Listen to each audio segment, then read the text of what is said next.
will share my experience, early experience with this DAS technique and the story of adding Remplissage to DAS and Romanian patients. So what happens during a shoulder dislocation? Yeah, we have those labral lesions, bony lesions, which are both bipolar. So we have to actually be very aware that we are always dealing with two partners in crime. So it takes two to tango.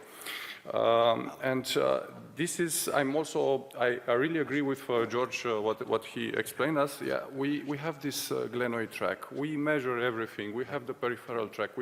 It's an evolving concept. I always look at glenoid first. But don't forget we have those two criminals. So if you catch only one, the other one will make you troubles. But now, what kind of bipolar lesion are we talking about? Look at this video. So this is an engaging shoulder, so it's dislocating. But if you look closely, the Hill-Sachs, it's still on track. Yeah? So this is a big Hill-Sachs, a big anterior glenoid bone loss, shoulder dislocates, and the Hill-Sachs doesn't engage. Of course, it's an engaging shoulder, but it's an on-track lesion. So this formula of glenoid tract has to be updated because we deal also with translation. We deal with bipolar soft tissue dysfunction as well, so not only bone. And now I have some questions when I see this. So if the Hill-Sachs lesion is there, so I mean, why measure it? Why do you care about it? You see it there, it means it's asking for Remplissage. Yeah, it happens. So if the shoulder dislocated and the Hill-Sachs happened, and then the shoulder re-dislocates, because we are talking about iterative dislocations now. So why measure it once it was off track? It will always be off track. So now, just let's think back. Everybody's concentrating, focusing on adding more and more interesting and good techniques on the glenoid side only in order to neglect the Hill-Sachs or to indirectly repair the Hill-Sachs. And then we have complications, and we talk about measurements of recurrence and causality of recurrence and so on, but actually we ignore the Hill-Sachs. So glenoid tract versus real life, once is theory. Yeah, that's, we know that in theory it should work, but in real practice, actually it's not really working. So we really add more techniques, as I said, to indirectly resolve the Hill-Sachs, but then we have complications, and we have congresses full of talking about complications. Now, evolving concept or a moving target, this is what we're talking now in 2024. We perform Bankart and Remplissage for defects up to 10%, the glenoid side, only glenoid side. So again, we agree that if the Hill-Sachs is present, you do a Remplissage.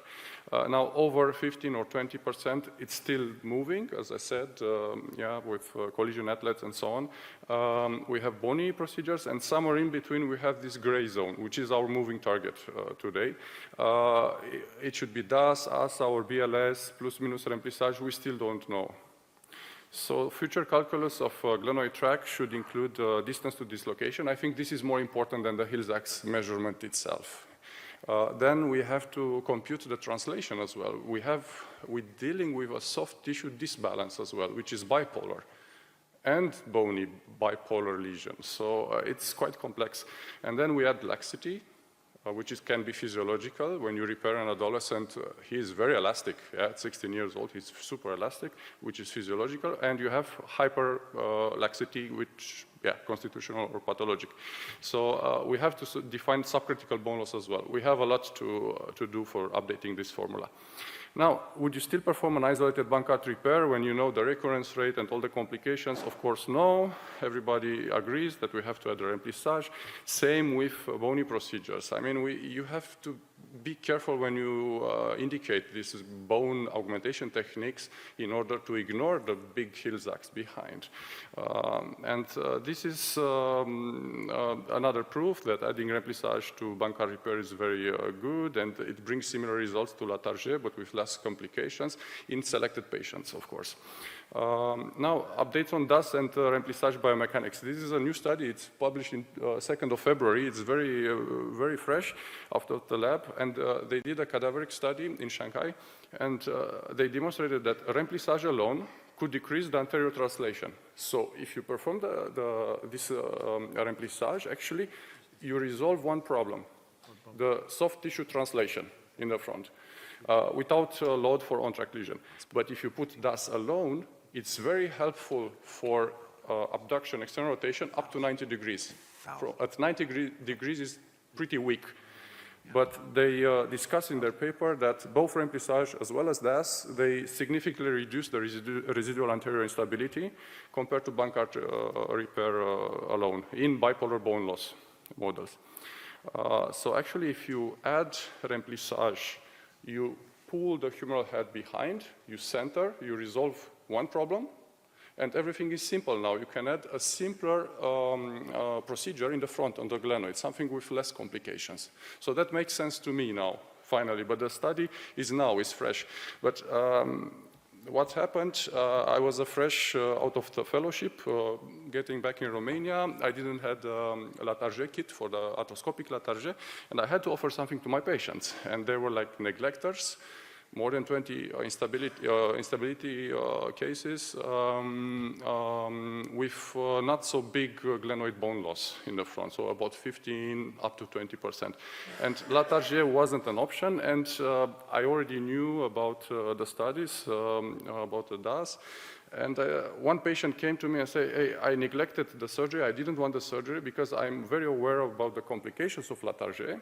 So doctor, do something to my shoulder, but not a Latarjet. I don't want a Latarjet. I say, okay, let's do something. So I'm an early adopter of DAS. I'm a very fan of this, but I was aware that it's a new technique. I'm an early adopter, and something can happen. So I chose to perform Remplissage on top just to have a safety parachute in case something happens. And in the meantime, so this is my rule. And it proved during the years that it helps a lot. So the patients, they don't have apprehension, and I have no redislocation. Study will appear this summer or in autumn, I hope so. And this is an update of the technique. It's 2024. It's very fresh. I performed this also in adolescent patients. This is 13 years old, with 5 dislocations and about 15% of glenoid bone loss. You see a very thin labrum in the front, and somehow the capsule is also torn, but it's a little bit repairable somewhere there at 5 or 6 o'clock. But the Hill's axe, it's quite big. And this is the typical case, what I operate in Romania, big Hill's axe, not so big glenoid bone loss. And I always perform this Remplissage in the parachute technique. Sometimes I use all suture anchors if it's possible, especially in adolescents. I ask the assistant to subluxate the shoulder in the front to have more space in the back. It's a trick. It's quite easy. It's a 5-minute thing you can do. And then dissect the biceps in the front and release the transverse ligament as much as you can from the posterior portal. Dissect the anterior window just to open the pre-subscapulary space and do the pretzel loop around. It's a simple 360 degrees loop into and around the long head of the biceps. And then looking for the Bankart. So whatever is repairable there, I repair it. So either I perform a capsular shift just to decrease the volume of the joint, and in this case, the labrum was repairable down there. So classic Bankart repair on one anchor, but it's just a partial Bankart repair. Put the sutures in place and let them up after the DAS, after the transfer. It's classic Bankart repair here, nothing special. And then we move to perform the DAS on top of this partial Bankart repair. Now switching the views from the anterolateral portal and preparing the pre-subscapularis bursa. And this is a trick I found out. I just took a basic instrument, it's a cannula, dilatation cannula. And I'll show you right in a moment. So I release the biceps here. I have it subluxated. so luxated. And so you bring a switching stick from the posterior portal, you pierce the subscapularis, you end up right behind the conjoint, and with this cannula, you catch yourself, you catch your switching stick, and you push inside. So like this, you dilate the tunnel. You create a tunnel without burning anything, without performing a big subscap window, just very basic. And like this, you dilate this. It's a little bit thicker than the biceps itself. So I find it quite easy and safe. Then traction the sutures, do some suture management, just flip the sutures from the pretzel loop through the window, and that's it. You have everything in place. So you have the remplissage in the back, you have the partial bankart in the front, and the biceps is already ready to be transferred. Now, the anatomy, cut the biceps. So this is anatomy just to show the in and outside the box. And preparation of everything. And now it's a matter of pulling and fixing. So you pull the biceps and you push it as well because it might tangle there. But you see the window is very small. It's a very small window into the subscap.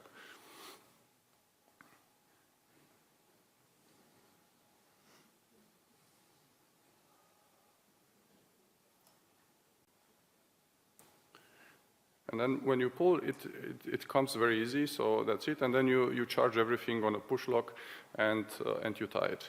And now we will switch the view. Can I move forward maybe to earn some time?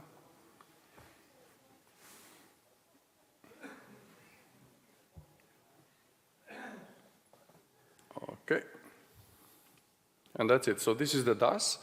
I put it on purpose like this, just to have a level where to tie the bankart. And now when switching the view from behind, actually what's happening now, you tie the knots for the previous installed bankart, and you close the anterior wall of the shoulder. So you have a very strong wall in the front, reconstructed wall. You have the capsular shift or the partial bankart repair, you have the DAS on top, and you see you still have tissue that is asking for another anchor. So I prefer here to put another anchor and to do the lasso loop and so on. And here is it, the final view at the end. So actually it's very well restored, the front of the shoulder, and at the end you tie the knots for the remplissage. So this is the updated technique with some tricks that makes this technique easier and replicable. So where does DAS and remplissage fit in all of this? So the current indication for DAS is for this subcritical glenoid bone loss. We still have to define this, but what is above 10% and under 15 or maybe 20%, depending on the patient's activity, I think it's a good situation for DAS as our BLS. But never alone, because as we talk, anything you do in front of the glenoid, you will still have this Hill-Sachs defect running over your cartilage into the glenoid. It's not okay. And then if you have a short distance to this location measured on this, this will conflict directly to that thing you repair, either the interface between the Latarjet and the glenoid or the DAS fixation, and something will happen. So, and the biomechanical study showed by our friends from Shanghai demonstrated this, that DAS at 90 degrees is quite insufficient, and if you add remplissage, it pulls back the shoulder. Now, indications for remplissage, it protects somehow the repair, what you do in the front, and it makes sense to add it. So together, the remplissage pulls the humeral head posteriorly, while DAS lessens apprehension and sensation of dislocation, so apprehension finally. So DAS and remplissage, actually it's an elastic and dynamic stabilization construct for bipolar soft tissue and bipolar bone loss for that subcritical patient group. Now, of course, we are here in Scott's parabola. We don't have so many clinical studies. We have those two with the complication rate and explanation why they failed. We have also this because our patients are all good. Yeah, we're proud about our patients. I have also tons of videos with happy patients and especially in hyperlax I have to catch this. We don't have time? Okay. Everybody has full range of motion and they don't feel the apprehension anymore. And even though the hyperlax, especially the hyperlax, they're very happy about this.